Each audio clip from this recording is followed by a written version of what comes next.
какви ќе бидат последиците? Енормни ќе бидат последиците финансиски пред се и со невработеност, односно не со невработеност, со изливање на работната сила надвор од нашава држава.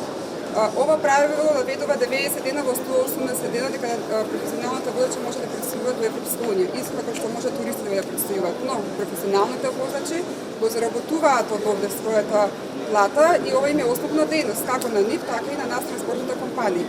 Со ова ќе треба да вработуваме два возачи, од кои што едниот ќе седи дома 15 дена, после другиот ќе оди 15 дена, при тоа ќе се зголемат транспортните трошоци. Или ќе треба да се ангажираат фирми кои што се надвор од Западен Балкан, тоа е фирми од Европска унија, кои што се неколку пати поскапи со превозна цена од нашиве транспортни компании, што значи на крај ќе се зголемат производите што се на пазарот за населението. Друга важна работа е што возачиве навистина веќе се со овие контроли, депортации што им прават и сите работи почнуваат веќе они одат во Европска унија да работат, но со ова уште повеќе кои одат во Европска унија да работат, значи ние сме тука возачи и нема кој да ги вози нас камионите, а ние транспортните компании ќе мора да бараме решенија како да работиме понатаму. И тоа ќе биде со отварање фирми во Европска унија.